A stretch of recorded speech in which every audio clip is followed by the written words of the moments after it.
The deadline for applying at the federal level is May 21st. That's the first deadline.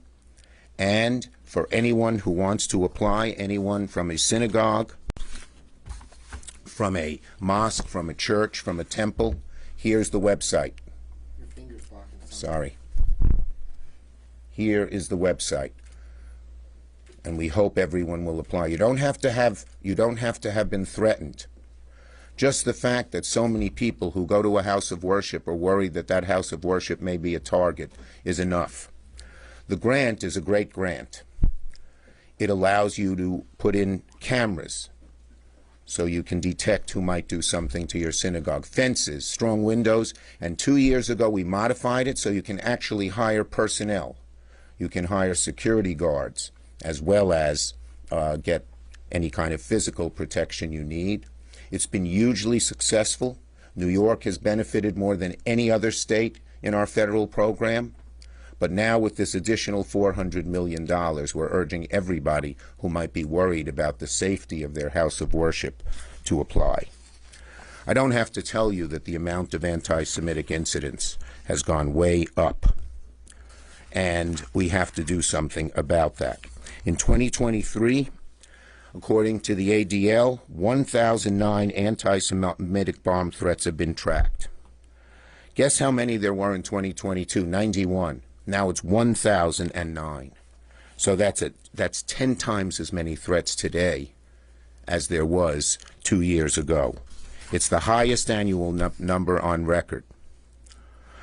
Bomb threats were recorded in 45 states.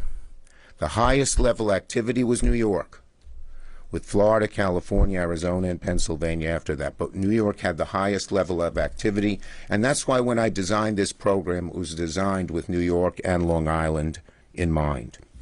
The majority of the threats occurred after October 7th, and December was by far the most active month, with more than 800, this is nationally, 800 Jewish institutions receiving emailed bomb threats that month. The messages typically include death threats and a claim that explosives had been placed or hidden in the site. And of course, there are swatting incidences as well. While swatting campaigns are not new in 2023, swatting was used increasingly as a tactic to intimidate and harass marginalized communities, including 101 swatting incidents in Jewish institutions. We have also found these in schools in other areas as well. Swatting is a deliberate and malicious act of reporting a false crime or emergency. So it's not a direct threat, but they call 911 and say there's an emergency, and then the same kind of panic and fear takes hold. So the bottom line is this. Number one, the FBI has reported to me that none of these threats were actually dangerous at the end of the day. Second, the FBI, we've asked the FBI to find out who these people are who did these dastardly acts, and they have some degree of success in finding them, even though they try to mask.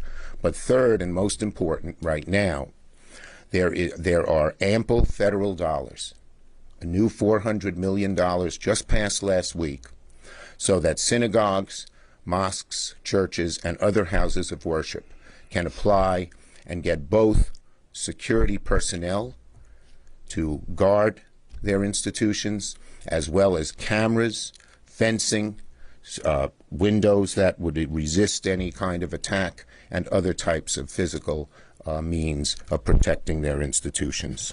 We're very proud of the nonprofit security grant. It's had bipartisan support in the Senate and I believe in the House. And we're going to keep funding so that no synagogue or other religious institution is going to have to live in the fear that they now live with. With that, let me call on my friend and colleague. He reminded we met in 1967. In 1967, working in the McCarthy campaign, and he's been a great colleague all along. Jerry Nadler. Thank you, Chuck. There's not much to add to what Chuck said. We have passed now $705 million total for the not-for-profit security grant program. It's available for capital improvements such as strengthening windows, gates, and so forth. It's available for personnel, for stationing guards at synagogues, churches, mosques as necessary.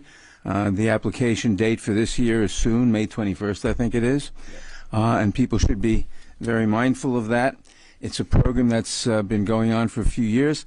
Unfortunately, there's been a huge increase in anti-Semitism and anti-Semitic threats that started before the Gaza attack on October 7th, but has multiplied exponentially since then.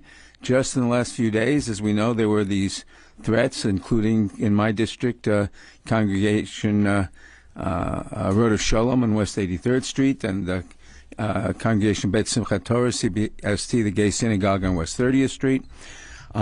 These are all intolerable. I'll add one other thing to everything that was said, and that is, as we know, there's been an explosion of anti-Semitism on campuses, and the president has asked for a 25% increase in the budget for the Office of Civil Rights to enforce Title VI anti-discrimination on campus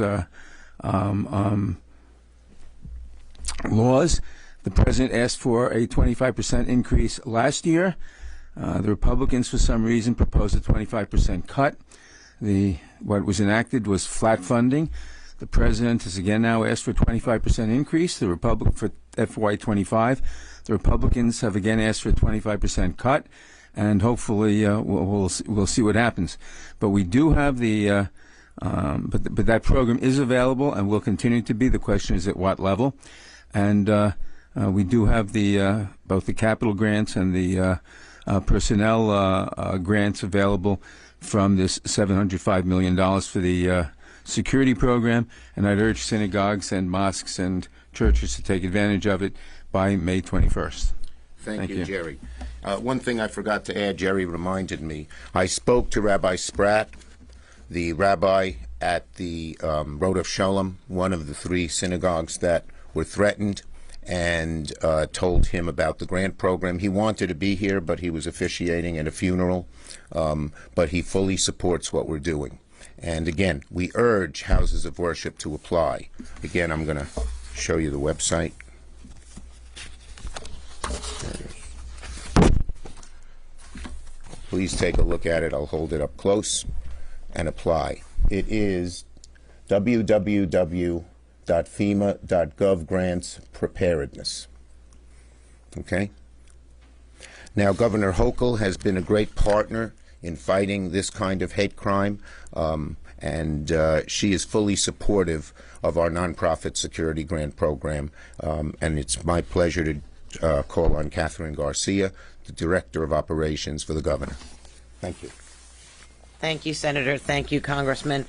The Governor was immediately informed yesterday when we had these series of bomb threats at synagogues primarily across the state of New York, in Manhattan, in Brooklyn, in Queens, on Long Island, in Utica.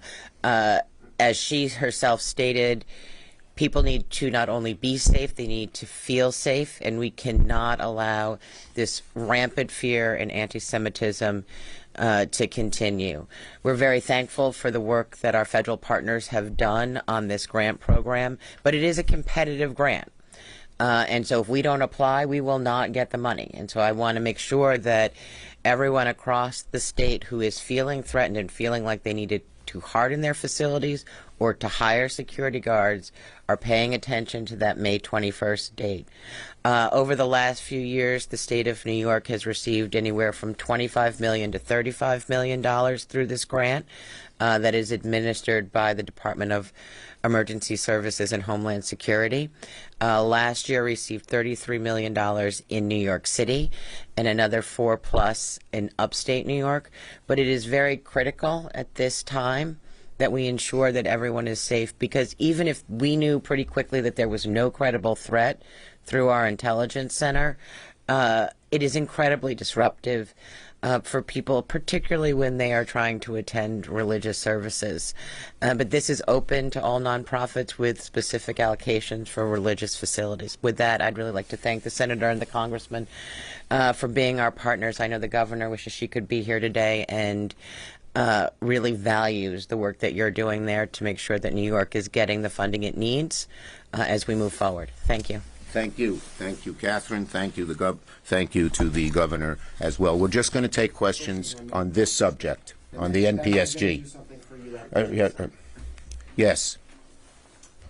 If you were to apply for security guards, for fencing, for cameras, what's the soonest timeline that a house of worship can actually get this, going, get a security guard outside? Well, the money is there. Usually the delay is the money's not there, but it has already been sent to the relevant agencies, to FEMA and Homeland Security. And so I think people could get money within a period of months.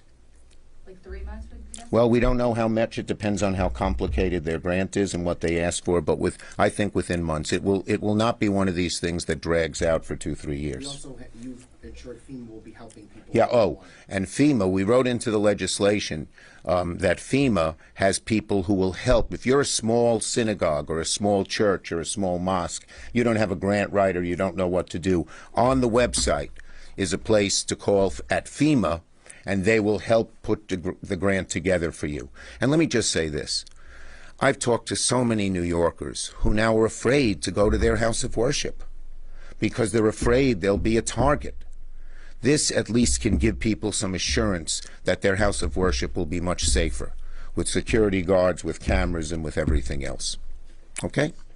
Any other questions? Can you just say again the increase that we've seen in New York in anti-Semitism? Yes, the number of these incidents has gone up 10 times what it was in 2022. Not 10%, 10 times. So for every one of these evil incidents in 2022, there were 10 in this year. Okay? Thank you, everybody. Yes, that's the ADL. And then one last question. Yes. Is there any indication right now that the threats came from overseas or domestic? Some of them come from overseas, some are domestic, and they don't know yet where they're from. Okay? Thank you. Any progress on the Anti-Semitism Yeah. Awareness Act? We are, we ran a hotline last week. There were objections on both sides, so we're trying to figure out the best way to get it done. Okay? Thank you. This has been